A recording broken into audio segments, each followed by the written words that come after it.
And we're live, everybody. Welcome in. We're going to talk NFL playoffs and then we'll talk some college basketball for this weekend. Joining me here today, Kiev O'Neill from the Odds Breakers, as well as Ron at Ron Ace Sports on Twitter. How you guys doing today? Doing great, man. Fantastic. I mean, it's still football season. Last time I checked, I know we don't have our beloved college, Kyle, but the NFL has been good to me this year, and it's a lot of excitement coming on, and we have a lot of angles to talk about. So college basketball is rolling, and I love this weekend because I'm a big UFC guy. UFC 270, Cyril Gane versus Francis Ngannou. Are you kidding me? This is like the matchup I've been waiting for. This is just all sports this weekend. There you go. There's a lot going on this weekend. Ron, are you looking forward to these NFL games this weekend? And thanks for joining us here today. Well, first of all, thanks for having me. This is an honor. I'm looking forward to this weekend and the rest of the NFL for two reasons. Number one, we've got the best matchups of the year right ahead this weekend, Saturday and Sunday. Fantastic. And number two, I get to breathe a little. 4 games in a whole week. It's a nice change to actually pace myself during the week and get some sleep and do some other things and have some clear thinking. I know the season's winding down, but sometimes you just need to recharge your batteries. And so I like it for 2 reasons. That makes sense. And I want to mention that we're streaming this here for Better Odds Sports Betting as well as Sports Wagering University. Ron did a class for Sports Wagering University on college football. Did a tremendous job, really, really good job. I learned some stuff from that as well, and I know Kiev did as well. Both of us thought he did great work there. Looking forward to working with Ron more going forward, and certainly always enjoy talking with Ron and Kiev as well. So I'm excited to talk about some of these games. Let's go ahead and get on into some of these games, guys. Let's start off with the Saturday afternoon game. It's the Bengals and the Titans in Tennessee. Seeing at odds here, pretty much -3.5. There are a couple 4s out there as well. Mostly 3.5. About 62% of the bets here on the Titans so far. Upwards of 80% of the money on the Titans so far this week. I don't think that's really that surprising considering the Bengals had several injuries last week. The Bengals finally get their playoff win. Both of you guys know I'm a Bengals fan, and I was certainly excited to see the Bengals win that game. I said, I just want them to win one playoff game. We don't need this. It's been practically 30 years since they won a playoff game. So they got that. I know Joe Burrow said after the game, like, this is what we expect. We're going to do this year after year, and we expect to keep winning. We're not going to just be excited about this. Having said that, it's a little bit hard if you're a team that has never been in the playoffs and never won a game for that long to not have a bit of a hangover effect from that first win. So I can see where people would want to take the Titans based on that, as well as the fact that Ogunjobi, a good run stuffer for Cincinnati, and he's going to be out. The Titans, it looks like Henry will play. I assume he'll run the ball quite a bit here. They do have good running backs backing him up as well. So I think Tennessee will be running the football a lot in this one. On the one hand, guys, I kind of like the over here because I think both offenses can have some success, but I'm concerned that the Titans will run the ball so much and use a lot of clock that that moving clock can really be a problem for over 47. So curious to get your guys' take on this one. I do think Burrow and this offense likely can move the ball against the Titans. Burrow's a fantastic quarterback. He has really good weapons at wide receiver. If they can keep the defensive line off of him, he can have success here as well. But I'm not sure the Bengals defense will be able to stop Tennessee consistently. So, Ron, I'll go to you first on this one. What are your thoughts on this game? First of all, congratulations to Cincinnati. They're darling right now. I think it's great. Joe Burrow is the real deal. He has that it factor. An anomaly, he's doing it with an offensive line that's the worst in football at pass protection. 55 sacks allowed for the whole season. He's running for his life. If you look at matchups for this game, he's got plenty of weapons. He utilizes tight end. Mixon in the red zone is very dangerous. He also catches a lot of passes. They've got more than just Chase, even though that chemistry is really there with Burrow. But I think they're going to have to go to a rolling pocket in this one against a rested Tennessee team. Tennessee had 19 sacks a year ago. They had 43 this year, so they more than doubled that figure. Just having one team in each league have a playoff bye is really, it's a perk. It's really something special. Tennessee's power rating during the year, I downgraded them about 2 points with the loss of Henry. I think that was the consensus based on what lines I saw. They're certainly not highly power rated now or during the rest of the year, but I think the rest helps. The offensive line matchup is really good for them. If Henry gives them 10 carries or 12 carries, it diversifies the offense. Tannehill can be streaky, but he's got a healthy Julio Jones. He didn't pull his weight in the regular season. He's a hamstring injury waiting to happen most of the time. But if he goes 60 minutes in this game, he's still a very big matchup problem for a Cincinnati team that still allows 2 out of every 3 passes to be completed.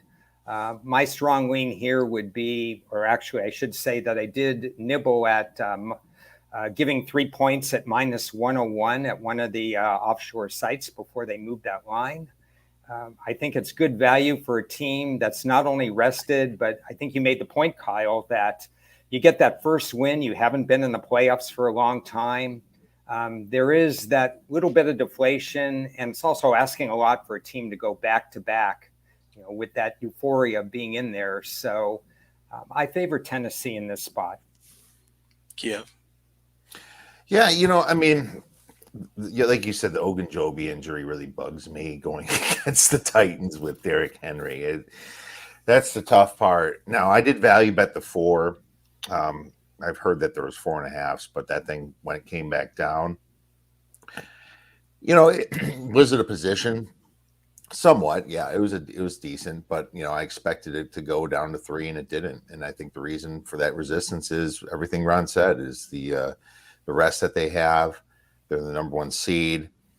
Vrabel's proved to be a great coach, one of the best play action teams around.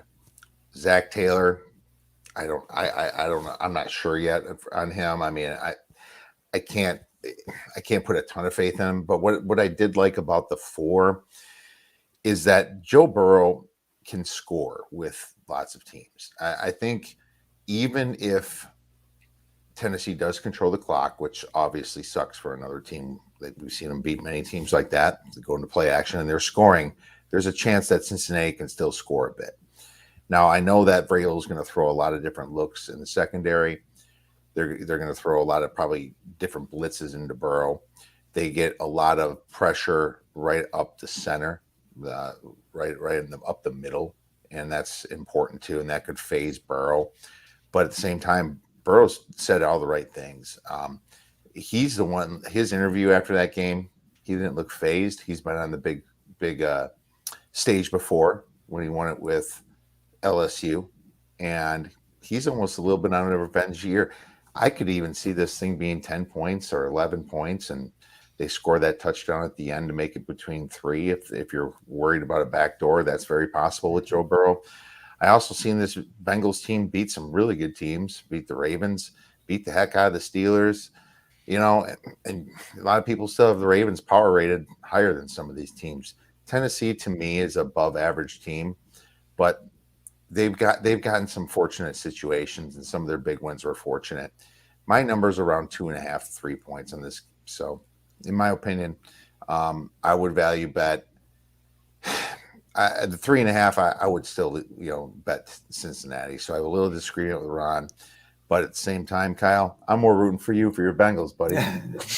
Yeah, the Bengals did get a good matchup here because, right, we know that the Titans, even though they were number 1 seed, the Bills and the Chiefs are the 2 teams that with the upside in the AFC, certainly. And we'll talk about that game in a minute, but it gives the Bengals at least a chance in a game like this. I don't know what to expect as far as the scoring in this game. Like I said, I tend to think the offenses would have success. The Bengals don't play terribly fast, and the Titans, I think, will try to keep away a bit here. So it looks like the weather will be fine for this one. That's something to keep in mind as you bet these games. We could have had issues this late in the season, certainly, but it looks like the weather will be fine for this one as we go here on Saturday afternoon. So let's get to the night game on Saturday. It's the 49ers coming from the West Coast to Green Bay. Speaking of places where you could have some major weather issues this time of the year, usually. Now, I have been keeping an eye on this one. It looks like it'll be really cold for this one. Some snow in the forecast for Friday night, Saturday morning. Right now, it doesn't look like there'll be snow during the game, but stay tuned on that. 8 degrees game time temperature is what I'm seeing. So very cold. San Francisco is certainly not used to that. I don't know how you quantify that exactly, but that's certainly worth more for Green Bay. Green Bay has a better home field advantage here than do a lot of the other teams. Lambeau is great for home field advantage in general. And then you get a road team from California, San Francisco, coming in that's not used to this environment. That certainly hurts quite a bit. The other thing is San Francisco has had a lot of injuries. It looks like, you guys can correct me if I'm wrong, it kind of looks like Bosa, Garoppolo, and Warner will all play in this game. There was some question about Bosa especially, but it looks like all of them will probably play in this game, and certainly that means a lot.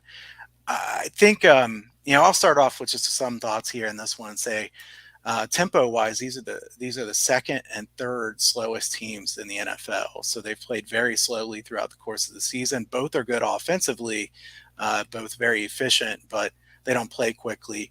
The 49ers are second in the NFL in yards per play margin. Green Bay's 11th, which is interesting based on their records. I don't think Green Bay's been quite as dominant as what it looks like. We've seen this before from Green Bay, where they have a really good record in the regular season and maybe they weren't really that good. I think they are better than they were there a couple years ago, but they have a great home field advantage. Let's see if they can use that to their advantage here to get through this round. I do think this is a tricky matchup for them. So Kiev, I'll let you start us off here on this one. Yeah, absolutely. I mean, Green Bay is an anomaly partially because there's a lot of games when they're playing the Lions, when they're playing the Bears, when they're playing the Vikings without a quarterback, that they're winning by margin before the fourth quarter. And they slow it down and they just want to get out of the game. They don't want any more injuries. And that's what LaFleur does. I mean, they've been pounding the ball with Dillon. But the thing is the Packers, if I'm not mistaken, have one of the best third down percentages. They just know that they're going to make the first down, even if they go 2 runs and get third and 2, they're getting the first down, and that's just what makes Rodgers great. Another thing that makes Rodgers great is after a mistake happens, whether it be a sack or a holding penalty, that next pass is going 20 yards. He's absolutely pinpoint accurate. There's just a lot of things that just don't match up, and you remember the days of everyone fading the Patriots because their metrics never matched up. And then what does Tom Brady and Bill Belichick do? It feels like this to me. Now, metrically, nobody has this a 6-point spread. I mean, nobody does. I'm sorry. I actually have it as literally with Green Bay, some home field advantage, 26-26. But the kicker to me, and what makes me think that Green Bay should be about a 3 to 3.5 point favorite is that big home field advantage. The rest that they have, they're getting Jari Alexander back most likely for at least, they're going to play him some. And Aaron Rodgers. I mean, I think Aaron Rodgers this year is a little different than before. He seems to be playing on a revenge chip on his shoulder against the Packers management. He wants to win and leave them so bad. I bet he thinks about it every single day.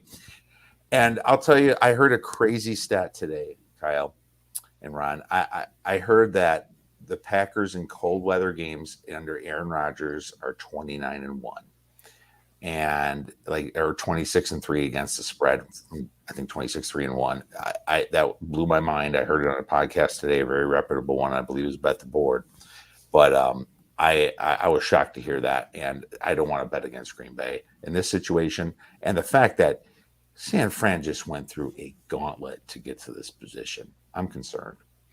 What, Kiev, do you remember what the cutoff is for the cold weather game? I'm just kind of curious obviously this would be at 8 degrees. It's cold weather by any means, but do you know what the cutoff is? What's funny? I wish I could have called the podcast and went back in time and asked them, but I was guessing 20. I would guess 20. 20 or below. I mean, but we've seen a lot of cold weather games in Lambeau Field. There's going to be plenty of them there. That's for sure. There's plenty, but I would love to know exactly what that digit was myself. But this definitely, you don't have to worry about this. This is not a 19-degree game. This is going to be an 8-degree game at tops. Yeah, no worries about it being cold and it bothering the other team in this one. Ron, what are your thoughts here for a 49ers Packers? First of all, Kiev, agree with you completely regarding their power numbers. There's no way I could ever get to 6. This home field, everything you said stacks up. It's really a 3.5 game. I think I said this last week. There's no team in football like the San Francisco 49ers in terms of how they script their first 15 plays. They're the best in the business at getting things going. And by the 15th play last week, it was 14-0 already. They're also no team like the San Francisco 49ers at being terrible at holding leads in the last 15 plays. It took a coach of Mike McCarthy's stature to not be able to come all the way back, from that 23-7 deficit at that point.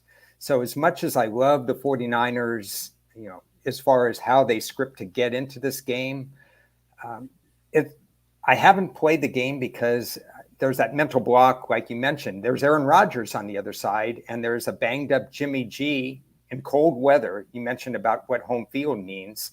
The arm hurts maybe a little bit more. The fingers hurt maybe a little bit more when it's 8 degrees as opposed to 50 degrees. And that bothers me a little. What doesn't bother me are the matchups. Eli Mitchell didn't play in the first game, and Eli Mitchell can run on this Green Bay defense. Deebo Samuel he's unguardable. He's been schemed much better the last half of the year as opposed to the first half of the year. He's just a true asset to that team. I worry about the San Francisco injuries. I do need to see what Warner capacity is. It may be more of an in-game situation for me. I want to see how that first series goes. One thing I just saw, Rich Goslin, the fine Dallas Morning News writer, and so on, he publishes his special team ratings. And every single year before this year, Green Bay has been pretty much 31st, and San Francisco, the Chargers, 32nd. So I thought they had improved a little bit as far as the Chargers this year, but nope, those teams are again 31st and 32nd. And if you look at what Green Bay's done from a field goal percentage standpoint, from stopping the kick return or the punt return, this is an underrated aspect of the game that also tilts towards San Francisco. So my leans are all San Francisco. It's just pulling the trigger with Green Bay having Aaron Rodgers and on rest. There seems to be like a mental or like a steel door saying, no, don't do it, even though you've got value. But San Francisco really matches up. I'll tell you this, the books didn't really drop the line that quick here. And I know a lot of people that are influencers, and would have normally moved that line down. So that's concerning as well.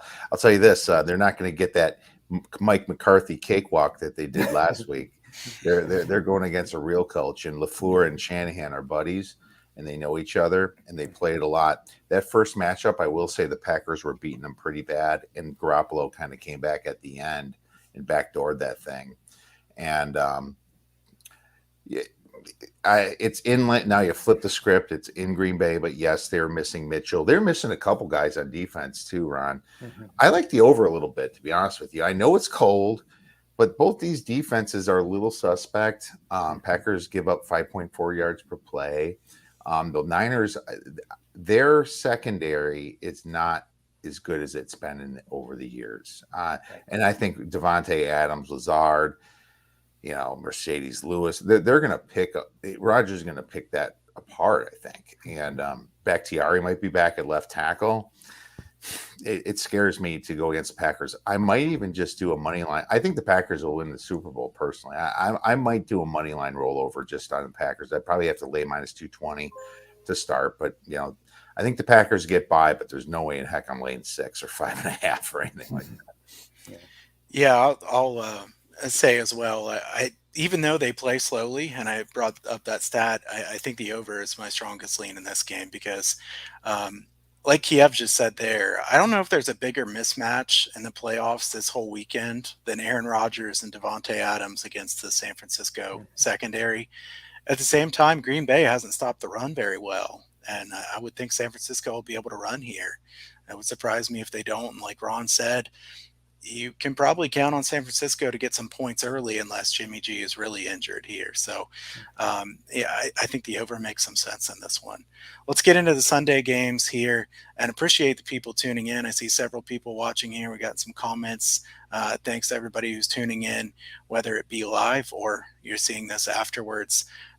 Rams and Bucks on Sunday afternoon. This is a good game as well. Gosh, I mean, I feel like I'm saying this every time, guys. There are some really good games this weekend. This is must-see TV this weekend in the NFL. We had some crummy games last weekend. I think we're going to make up for it this weekend. Rams at Bucks. 58% of the bets on the Rams here so far. This line is pretty split. I see mostly 3, but there's 2.5 at -115 out there as well. This one it seems to be bouncing between 2.5 and 3 pretty consistently. Ron, I'm going to let you give your thoughts on this one first. What are your thoughts here on Tampa? You're right. Another good game and a matchup game that a lot of people I've talked to say, yeah, it's the Rams. It's the Rams. They've won 2 in a row. And then there's Tom Brady on the other side, just like there's Aaron Rodgers on the other side in the San Francisco game. What do you do? Because he just seems to pull it out. It's kind of like 3 against 8 when I look at the Rams defense. Von Miller, in the front, and Jalen Ramsey and Aaron Donald, and then 8 guys you probably couldn't name. The average fan couldn't name. And Tom Brady's task is to avoid those 3 and exploit the other 8. Now, the question is, can he do it without 2 of his major wide receiver weapons being gone from the team now due to injury, etc.?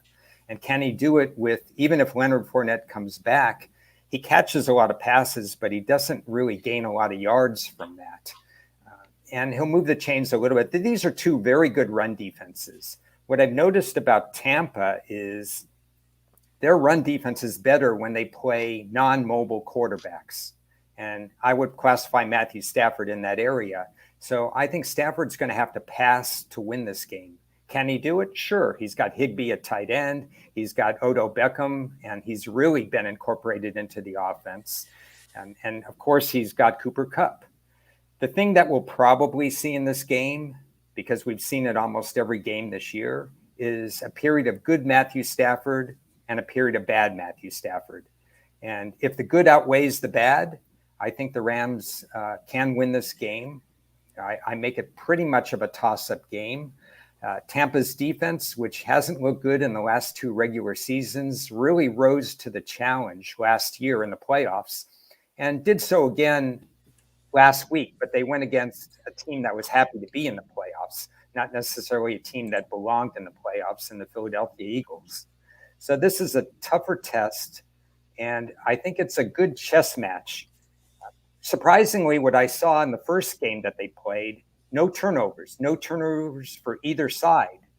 And I honestly expect both teams, I expect both quarterbacks to throw an interception in this game. So I think it's a dead even game, and therefore my lean would be to take the points. Kiev? So, I mean, I was on the Rams heavy the last couple times they played, which was good, obviously. This year, I saw weakness with Tampa. Tampa was coming all the way across the country, and they're playing the Rams. That was an easy game. The Rams are 8-1 against the spread their last 9 games. That is huge. For some reason, Sean McVay knows he can beat this team, right? But man, Tom Brady in the playoffs. I mean, how many times have we went through this? It's just Tampa's been injured, and they're starting to slowly get a little bit more healthy. Like, I looked at the injury report today. I see Levante David, limited practice, questionable. If they get that linebacker back, that's interesting. Ronald Jones is questionable now. Leonard Fournette says he's supposed to return this week. I would expect that possible. You still got Gronkowski. You still got Cameron Brate. You still got Evans.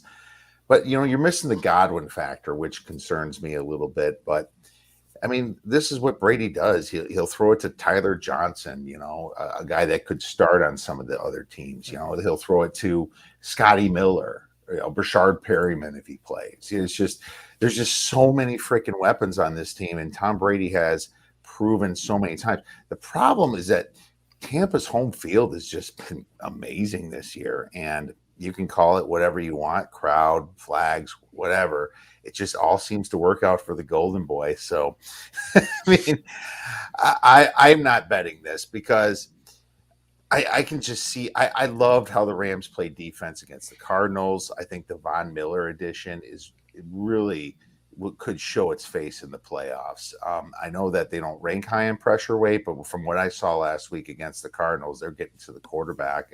And if Tristan Wirfs is really injured or out this game, that really scares me. But man, I've learned over the years not to bet against Brady. Matt Stafford has improved big in big games. I almost feel like no duh would happen on either side. If Tom Brady wins by 10 points, you're like, no duh. And Matt Stafford crumbles, all of a sudden, if the Rams beat the Tampa Bay again, you're like, oh, no duh. It's almost like two logical things can happen. I'm staying away from this game. I'm going to lean to the over. You mentioned the Tampa Bay offensive lineman. That is a big factor because it just opens it up inside for Donald. And if you don't get a hand in Brady's face, then this game's going to be over. Yeah, that's very true. Chris just chimed in too. The guy that faces Darnold is hurt, which is worse. So there you go. That's the tackle. Center's banged up too. So, but we'll see if how bad Wirfs is. I know he tried to go back in the last game and he couldn't play. They had to pull him back out. I think that's a high ankle sprain personally. I think if he plays, that thing's going to be so taped up and he's going to be really immobile. There's just so many outcomes here that can happen. When Tom Brady does do good in a quick offense too, in a 2-second drop back, there's just so many ways of looking at this game. Yeah, and Chris, we knew you meant Donald there. Yeah, that's a bad spot to be missing in a game like this. Certainly, nice to have Las Vegas Chris chiming in. A great mind when it comes to the NFL, that's for sure. Guys, real quick, and we've got one of the commenters saying Bills fans who are anxiously waiting to hear the verdicts on that one. Real quick, totals thought in this game. Ron, do you bet more sides than you do totals? I think, correct? Many more sides. Okay. I bet totals the first 1 or 2 weeks of the year and week 18 or week 17 in the past, because you get some information where it could really tilt based on resting starters and so on, and unknowns in the first week and some live lines. But during the year, not very many. In the postseason, actually not too much either. I kind of chart it based on how I think the turnovers are going to go. If I think there's going to be turnovers, is that going to mean turnovers in the red zone? Is there going to be heavy turnovers that could mean a pick six? But I don't. This is what's the line on this? 48? 48. Yeah, I was just kind of saying, I can't bet the side on this game. The Rams have a high upside, but I don't trust Stafford enough to bet the Rams in this spot. At the same time, I'm not anxious to be laying points with Tampa Bay either. So I don't know. I don't have any real lean on this game. I guess I was kind of wondering if the under might be a decent play, but I don't know where this line will go either. Kiev, do you have any guess as to whether this total stays in the 48 range or? I think it's going to stay in the 48 range personally, just because of how fierce the Rams defense was, how the Wirfs injury, like you said, the Tampa getting a little bit healthier, obviously at linebacker is going to be a factor. I can't see it getting much higher. Yeah, I'm going to lean to the under here, but I don't think I'll bet this game, honestly. So let's get to the showdown on Sunday night. Tony here was anxious to get our opinions on this one. So Bills and Chiefs, I don't know that you could have a better game in this round of the NFL playoffs. I'm really excited for this game, certainly. As far as the lines on this one, Kansas City laying 1.5 pretty much across the board. There are still some twos left. The total sitting in the range of 54 here for this one. This one's come down a little bit throughout the course of the week. Kiev, can you start us off here on Bills and Chiefs for Sunday night? This is the most exciting game, probably. I mean, Mahomes and the way Josh Allen's has been playing. I'm excited for all these, but it's so funny looking at the coaches here. It's like no duh, most of them left. Obviously, Cincinnati versus Tennessee is probably the lower one, but I'm so excited. But it's so funny. I was doing my numbers on this, and the total went up to 55, and I only got to 52. I was like, man, I don't want to bet an under in this game, and that was the way I was looking at it. But then the total creeped back down a little bit to 53.5. So a lot of people are seeing some of the things that I'm seeing. I mean, Kansas City, there's two ways of looking at this game. Are you going to look at from the full year? Because if you look at the full year, the Bills are winning 28-24. Yeah, I mean that using those first 8 games with Kansas City's metrics was so bad. But since then, and since Jones came back through the middle, and their defense just completely changed. And since week 9, Kansas City ranks 2nd in offensive EPA per play. Buffalo ranks 8th. Kansas City ranks 7th on defensive EPA since Buffalo ranks 8th. Now, Buffalo had a couple stinkers, right? Jets game, or Jaguars, I mean, there are some really bad games for Josh Allen. Here's my problem with Josh Allen. He's kind of inconsistent. And that doesn't mean he can't win this game. But it means that he can have a stinker, and that's what I'm worried about. There's a lot of pressure on the Bills here. And Kansas City, Andy Reid and Patrick Mahomes, they're the team that's at home. It's really unfortunate that the Bills didn't have that better record. A lot of people bet Bills season win totals over and everything before the year. And it's they're the ones going on the road, the very second playoff game. And I think that's going to be very difficult. One thing that I am going to look at is the first half under. Kansas City seems to start rocky. They seem to start kind of a little slow out of the gate. We've seen it happen many times, and you've seen them have a either big second quarter or massive second half. But 27, I like Kansas City's single high safety they're playing. They're playing a lot of single high safety, which is probably perfect against the Bills.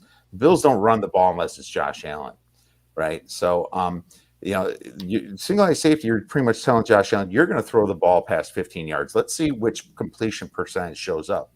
Let's see if it's the 75 that you've been doing a few good games, or if it's the 55 that you had in Wyoming, and that's what worries me. And that's what makes me like the second half, the first half under somewhat. I see a couple ways it hit. So, when a lot of people are thinking, I'm looking at these offenses, these defenses have been fantastic throughout the year. Now, another prop that I might look at here is the Josh Allen rushing yards total over.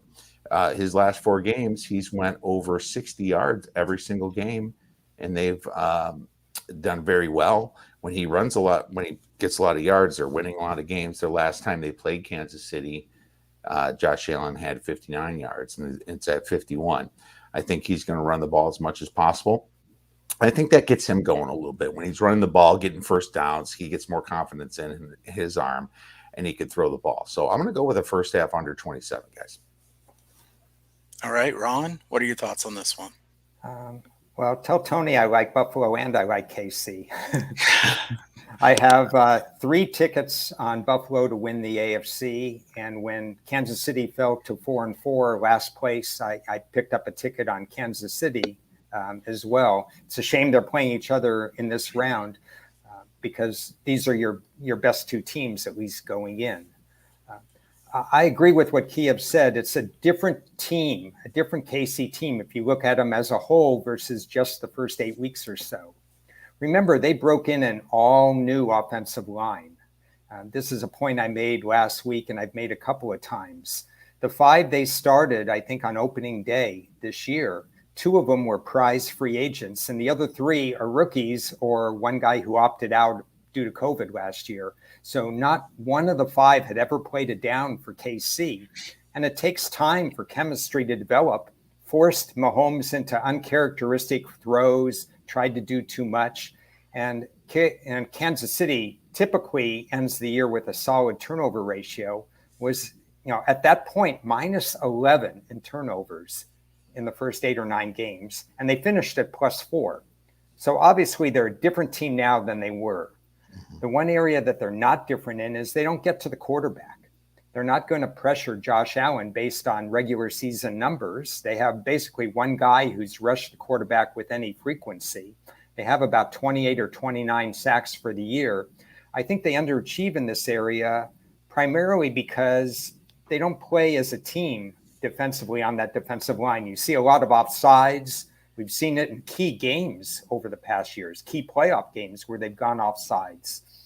There's just something going on that they're playing a little too independent, and they're going to give Josh Allen rush lanes. And if Buffalo is going to win this game, they're going to remember who Devin Singletary, because basically there are times that he was forgotten in the run game, and they've used him a lot more now, and Kansas City is still susceptible to the run. So that's a big issue. I agree with Kiev, Josh Allen, a great success story from where he was at Wyoming, because he broke the mold for accuracy being such a determinant factor for NFL success. But he still throws in an occasional dud. We've seen that. But I'm going to hope for Buffalo, because I think they match up actually better against Tennessee. I think their run game matches up better against Kansas City. So I'm going to root with my heart for Buffalo, but I also give them a slight edge because I don't think Kansas City's pass rush will get through in this game. Yeah, as far as what I think about this game, maybe Kiev and I disagree a little bit because I kind of like the game over. I haven't bet this one myself. We'll see if it comes down some more. I don't know. Kiev was just looking at the first half, and we can see some high-scoring second halves in games like this as well. So certainly possible both of those could cash. It's hard to take a side in this game for me because I think both of these teams, very, very good teams. I don't want to bet against Andy Reid and the Chiefs at home. Great home field advantage here as well. At the same time, guys, I think Buffalo's very best. They play their absolute best. Might be better than the Chiefs right now. I mean, Buffalo was amazing last week, and I don't want to take recency bias too much to say, well, they blew away the Patriots, and we have to bet on them here because Buffalo has been inconsistent, and so has Josh Allen been. Kiev makes a good point there. If you go back and look at Josh Allen, the games where he's played extremely well and had a really high QBR, a lot of the next game he has a bad game. So it's not necessarily him building up momentum. He's just kind of back and forth. Is he going to show out and be tremendous again in this one? I don't really know. I think that the Bills should be able to move the ball in this one. And I think some people kind of misunderstand that Mahomes and Allen, even though they both can run well, they do it differently. I've heard some others say, well, Mahomes is a good runner and so is Allen, but Allen runs to run. Mahomes is kind of scrambling to throw. Like that's what he's really trying to do is pass on the run. So I think Allen will run quite a bit in this game. The Chiefs' defensive numbers, I a little bit question those defensive numbers later in the season because they did play some pretty bad offenses during that time, even some offenses that were banged up. The Bengals moved the ball really easily on them in that game. The Bengals offense at this point is a good offense, so that's not a terrible knock on the Chiefs. The Chiefs are certainly much improved defensively from what they were, but I still think the Bills should be able to move the ball in this game. At the same time, you're only giving me 1.5 to take the Bills at Kansas City. That's hard to do, guys. I don't think I can do that. I like rooting for Josh Allen. As to Ron's point, I think there were so many people that said Josh Allen can't do it. This is a bad pick. You can't take him here. I like rooting for him. I think Buffalo is a fun team to root for. In fact, one of my favorite teams outside of the Bengals would definitely be Buffalo. At the same time, I do like Kansas City, and I like Mahomes and Reid in them. So not a strong betting opinion for me on this one, but I'm super excited for this game. One final thing I'll say, Ron and Kiev, I'll get your thoughts on this here real quick. I know some people are wanting to tease this game because we have a spread of 1.5 or 2, and you want to try to get it above that. The problem I have with this is the total is 54.5. I feel like there is enough variance in a game like this that it's a little bit dangerous to take, it doesn't fit into that classic Wong teaser, because instead of a total of 43 or 42, we're talking about 54 and a half. So there's a lot of different things that could happen. I don't know if you guys have any feelings on taking a teaser on this game or not. It's winner take all situation in the playoffs, and team's going to do everything they can to get back in the game, and it can lead to distorted scores. So to me, you have way too much teaser variance. It's called teasers for a reason. I play teasers for different reasons, and I don't play them often. And I agree with you. You got a total of 54. You've got high variance already. It wouldn't be on my plate. Yeah, Kiev, do you have any thought on a teaser at all in this one? No, I think a teaser would not be a good idea. Yeah, I don't think so. I mean, just like I said, there's been pressure on the under. There's some disagreement that we have. I can see it playing out a lot of ways. There's pressure in the playoffs. Playoffs is a different animal. We'll see what Kansas City's home field is, but I will tell you for sure that this is the best game. These are the top two teams in the AFC. Kyle would apologize to the Bengals. This should be the AFC Championship game, right? And whether my money's on Kansas City or Buffalo, I'm rooting for the Bills. I'm just telling you. I went to a Bills game. I loved it. The Bills Mafia was out in full force. I had a buddy out in New York, and one of the best games I ever went to. And it was I'm rooting for the Bills. I do want to add, the Bills were carefully built. When Josh Allen came in the league his first year, he was a mess. And so was their offensive line. They didn't have a tight end. They didn't have Shelton Diggs. They didn't have Sanders. They didn't have a lot of things. This team has been carefully built to give Josh Allen the tools he needs to succeed. And I think that's something that other teams should take into account when they have rookie quarterbacks. Yeah, that's a good point. And Ron, we've appreciated all the insight here. I looked to see how long we've been talking. I didn't realize we kept you so long. We get to talking about 4 games in the NFL that are great games, fun to talk about. Like I said before, Ron did a great job with Sports Wagering University before. He'll be part of that as we go forward as well. So check out that work. Follow him at Ron Ace Sports on Twitter. Ron, thanks so much for joining us. Is there anything you want to add here before you go? Just say enjoy the games. I appreciate being on with the two of you. Your track records speak for themselves. And anytime I can contribute, that's great, because I just love talking about football. And in about a month, we're going to talk past tense about football. So we'll go from there. There you go. But then Ron will be asking about the NFL draft. So then that'll be next, right? All right. Thanks a lot, Ron. Awesome. Thanks, Ron. All right, so that was some great insight there from Ron. Kiev, I always enjoy talking to Ron. He has some great football insights there, college and pro.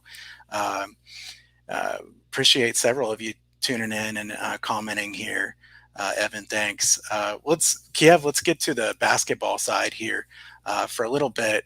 I see you're at the Kohl Center there, so I like that. Michigan State and Wisconsin. It's a nice segue as we go to Michigan State and Wisconsin here. The first game we'll talk about, and Wisconsin is your team, so I'm going to let you talk about this one first. What are your thoughts here? Well, I mean, this game is interesting. It's so funny. Purdue lost tonight, right? Fortunate to cash that under. That thing was trending over, but they really slowed it down in the last 5 minutes. And I've been noticing a lot of teams slowing it down for some reason in the last 5 minutes, almost like they want to get out of the game or something. It's really interesting trend that I've noticed. So remember that while live betting. Maybe you want to lean more towards the under in some cases, but do the analysis yourself. Who's the best team in the Big Ten now, Kyle? I mean, Purdue probably still, I would say, but man, Illinois maybe. Wisconsin's hanging out there, that's for sure. The problem with Wisconsin is that they're inconsistent in ways. And you look at their shooting percentage, it's almost like, how are they so good? Why do they only have a couple losses? I mean, Ken Pom kind of only has them at 24. They see that. Well, Wisconsin's just that great disciplined team, number 2 in not turning the ball over, in the whole nation. Only 12.4 turnovers per game, or turnover percentage, 12.4, I should say. they rebound better than they have in the past, and that's why they're playing a little bit of a faster pace. They got some tall guys there, and they have Davis. That's just been fantastic. Johnny Davis is a great, and everyone's salivating over Johnny Davis. And I don't want to be a homer here, and I'm not, but Jaden Ivey is better from Purdue. He's better. I'm sorry. He's the better player in the Big Ten, but Davis is probably right there second, maybe. But what I will say is Wisconsin's been very inconsistent and fortunate to get through some of these games. The game against Northwestern, Davis was bad for a while the first half. And you know who was hitting was Chucky Hepburn. He hit a 3/4 of the court. He hits that long halftime shot. Now, Northwestern is definitely a scrappy team, and they're much better than their ranking, in my opinion. But this Michigan State team, I'm still not 100% sold on them. I mean, some of the same guys from last year when they barely got into the NCAA tournament. A lot of people said they shouldn't have. They did take UCLA, though, to overtime. Then UCLA obviously put the pedal to the metal. But if I'm looking at Michigan State's strength of record, it isn't that great. I mean, yes, they beat Loyola, which I believe is overrated, and they beat a UConn team. But, the rest of it, they haven't played anybody tough in the Big Ten yet. They played Northwestern twice, and they lost to them once. They played Nebraska, and they played Minnesota twice. They got embarrassed by Baylor. Kansas, that very first game, they lost. Butler isn't a good team. Their strength of record is just not that good. Wisconsin is a lot better at ball control. Michigan State turns the ball over, ranking 293rd in the nation. Turnover percentage is 20.8. That's worrisome, especially with a disciplined team like Wisconsin. You know that they're going to get some fast breaks. Now, what I will say is Michigan State is big inside, and Wisconsin's tall, but they're not that muscular inside. So I think guys like Gabe Brown should get his. Marcus Bingham should get his. And if they can focus on an interior game where they should be dominating, then I can definitely see them having some success against Wisconsin. Now, here's the problem. Which Wisconsin team are you going to get? I mean, when are they going to fall? I think that Wisconsin's a little bit overrated in some ways. They're inconsistent, and Michigan State's probably reeling after that Northwestern loss. I put the spread at 3, and it's 4.5 right now, Kyle. There's no way I'm touching that. Yeah, I'm surprised it's 4.5. I thought this would be a 3.5, maybe 4 max. But the total sitting at, it looks like 140. I think that's about right. I have a slight lean to the over in this one. Wisconsin has played so much different than what they have in past seasons. It surprises me every time I look at the tempo trends in the Big Ten, and Wisconsin's in the top 5 as far as average possession length. But like you said, they actually have the guys that they can do that with this year. And Ivy's probably better, but Davis is really good. Davis has been really good, and those big guys for Wisconsin have been a little better than I thought they were going to be, knocking down some shots and being quality down in the low post. Wisconsin posts up more than some teams do. Michigan State loves to post up, so we'll see how their post up offense goes. But Wisconsin, you almost never see them in transition in a normal season. This year, they do get out in transition a little bit. Wisconsin can do it multiple ways on offense. I trust Wisconsin's defense a little bit more than I trust Michigan State's defense. I will say, Kiev, there's always these teams that you just can't seem to get right. Michigan State totals are totals that I just want no part of. I think the next Michigan State total that I win will probably be the first one I've won in a few years. So, and that's, I've done really well. So, but Michigan State totals, I feel like they're tough, Kiev, because you never know if Tom Izzo's team is going to try to speed it up or slow it down. He changes his game plan from game to game. You can have some that are just blazing fast and some that are really slow, and there's no real pattern to it. I would think Michigan State would want to run in this game because they probably don't want Wisconsin to set up their defense because they're very good in the half-court defense. I'm going to lean to the over, but like I said, I can't bet this one. So let's go on to the next game here. That one is a Friday night game. The rest of these here will be Saturday. Let's go to Oklahoma State and Texas here on Saturday. I'm pulling this one up as I'm talking. Oklahoma State and Texas for Saturday. What a massive slate on Saturday, first of all, Kiev. Just a ton of games.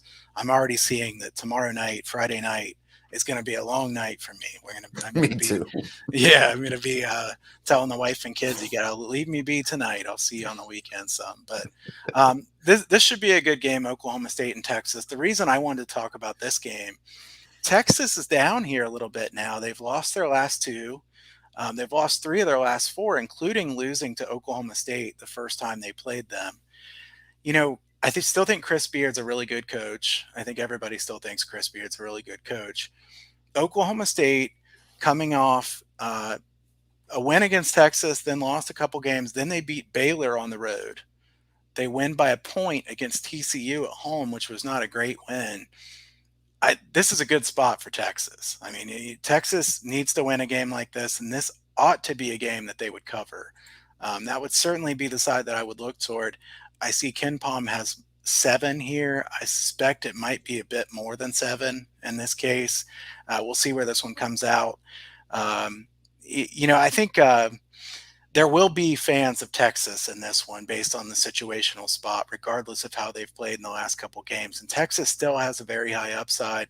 This is a team that's, it's got Marcus Carr in there, tons of the transfers, right? All the guys that stepped in from other places, Timmy Allen, Trey Mitchell. They still have some good leftover players from last year as well. I would think Texas gives a max effort in a game like this, and I don't think Oklahoma State's talent level is nearly as good as theirs. So I like Texas here. I will definitely be considering laying the points in this one. What do you think here, Kiev?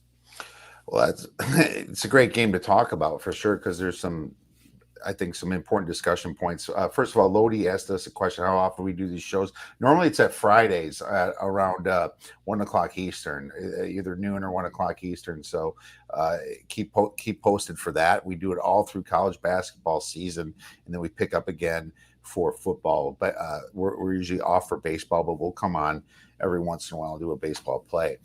So here's my problem here: Texas is in this position where they lost to Oklahoma State. It was their first loss in a while. They remember it, and now they lost these last 2 games.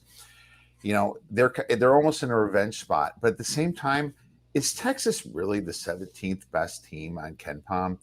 That's higher than Wisconsin, And, I mean, Texas's best win, against Oklahoma at home, and then I guess West Virginia, but they're ranked 48th. Everyone's talking about the Big 12, but these Big 12 numbers are not really stacked up, And why are they number 17? I think they're overrated.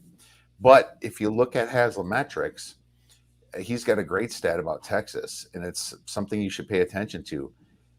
At home, they rank 6th in their away home court dynamics, right? So that means they are scoring 4.35 average efficiency points more than 0, the average at home. And you have to really add that to the spread almost in a way, because that's just how good they are at home. If you look at Oklahoma State, they're just medium away. They're ranking 143rd. I think Texas is only 7-5 at home, but Eric Haslam over there does a great site and pulls up some great numbers to show how good teams do according to their expectation when they're playing either away or at home. But Texas is also inconsistent. They only rank 223rd inconsistent, so you can possibly see a stinker or not. I have a problem with Texas being overrated. They're not the 16th best team in the nation. They're maybe the 30th, if that. I do like their coach, Chris Beard. It's a revenge spot. Unfortunately, I'm probably going to have to stay away from this game. It's fair. I don't think Texas is that good of a team overall. I think this is a good spot for them. So even if they're not a great team, they might look pretty good in this one. So hopefully it's nothing bigger than -7. We'll see how that line comes out. Next, let's get back to the Big Ten here. Rutgers against Minnesota on Saturday. Kiev, what do you have for this one? Rutgers at Minnesota. Well, I'm glad I picked this game because, well, A, I love Big Ten, and B, there's some angles to look at here. KenPom's going to have a total on this game, I believe, around 127, and I'll just Double It check. is. It's 127. Yeah. Okay, so he's got 127. I personally think that's a little bit high here. Rutgers has Yeah. kind of found their groove a little bit playing defense. Then if you saw that Iowa game, this total was at 151, and they just D'd up Iowa so hard that Iowa can do nothing with the ball, and they ended up beating Iowa just based upon that super slow play and exhausted them. Well, don't think that they're not going to do that against Minnesota. But if you want to just add, COVID to the fact, Minnesota just had COVID and they had to cancel a game. Now, they didn't have a super long pause when they played Iowa last Saturday. They were shorthanded a little bit, but there are a couple of their main guys, like Curry, is coming back off COVID, which means he could be hindered, Sean Sutherland as well. So, looking at Minnesota's pace of play, average possession length, 296th in the nation and 12th in Big Ten Conference. So Minnesota plays a slow game. They don't have a bunch of massive athletes there. They're kind of just hodgepodge put together after they were completely blown up last year with Patino going, right? So I'm thinking a first half under or possibly the full game under against Rutgers. I think this is going to be a methodical game. What I do like about Minnesota is they only rank 7th in turnover percentage, so you don't have to worry about a bunch of fast breaks. And I like how Minnesota defends the 3. They rank 9th in the nation and opponent 3-point percentage. So Rutgers isn't going to be able to score as much that way either. I know they don't shoot a lot of threes, but I expect a very slow Big Ten game here, and I'm going to definitely look towards the first half under, if not the full game. I like what you're thinking here. I think 127 is too high for this number. I was just pulling up my numbers and looking here. I think 127 is too high. So hopefully the books copy Ken Palm here in this one. We know that that's pretty common. So it looks like some of the other projections, Bart Torvik, Haslametrics, some of the others are a bit lower than that. So we'll see where this number comes out. I think the under might be a popular bet in this one. So probably don't want to wait too long. If you like the under in this one. I think Minnesota is a team that I've won the under with several times this year already. Ben Johnson's done a good job with them. I know they've lost 4 in a row, but the Big Ten is really, really good this year. You know that, Kiev. There are so many good teams in the Big Ten. The teams at the middle and even toward the bottom of the Big Ten and many of these conferences would be much higher in the standings. The Big Ten may not win a national championship again. They've gone so long without winning one of these NCAA tournaments, but it's a very strong conference from top to bottom. I like where you're going with this as far as the under. Rutgers is tough because away from home, usually they've been really bad. And they're coming off that big win. At the same time, Minnesota coming off the COVID issues. I don't know that I want to lay points with Minnesota. So definitely my favorite bet here is the under as well in this one. So and I'd like to add one more thing. I forgot to mention this. Minnesota last year was you bet on them at the barn, you fade them on the road. It was like clockwork. Now it's completely opposite. They rank 334th on their home court on Haslametrics, while Rutgers away ranks 338th. Rutgers sucks away. Minnesota sucks at home. Looks like an under to me. Sounds like an ugly under there. So I like it. I like it. So one more game to get to here real quick. West Virginia and Texas Tech. I just realized that we have Big 10, Big 12 theme here today, Kiev. 2 good conferences, fun games to talk about. I know this is one that you wanted to talk about. So what is your angle on West Virginia, Texas Tech? Well, apologies to the SEC because I did cover Kentucky Auburn on the podcast for tomorrow. So if you're curious about that, but otherwise, it was Big 12 and Big 10 because these are some of the best games. Man, Texas Tech has been such an interesting team to me. I've been on them and lost, and I've been on them and won. But, Chris Beard leaves, and they just kind of keep picking up here. And Texas Tech is one team that I think is better than Texas. They're actually ranked a little bit higher on Ken Palm. They're the first team to beat Baylor, right? And they went to Baylor and beat them. Yeah, they had a stinker against Iowa State, but Iowa State's that team that nobody expected, right? Iowa State is like, holy cow, their defense is really good this year. They kind of crept up a little bit. Well, they're more of a sell high team now because Iowa State's lost a little bit of value. And then, of course, the Gonzaga game. Yeah, well, they lost to Gonzaga. Who doesn't lose to Gonzaga? But they beat Kansas at home. They beat Baylor at home. They beat Oklahoma State at home. And then they had a weird stinker at Kansas State, who's somewhat trending up. And then, of course, they beat Iowa State at home. Another thing I have to keep going back to, Kyle, is Haslametrics. Texas Tech, number 2 on home court at 5.31 efficiency points above the norm. That's fantastic. Number 2 in the nation. Texas Tech is a great home team. You're looking at West Virginia, 331st they rank away. And that was part of the reason that I wanted to pick this game, because, I was looking at all the matchups here, and this one really stuck out for me. If you want a big home away court splits dichotomy, this is the game you want to put your money on, Texas Tech. Yeah, and it looks like Ken Palm has 9 as far as the spread here. Looking at the others here real quick to see 9 probably is about right as far as what this number will come out at.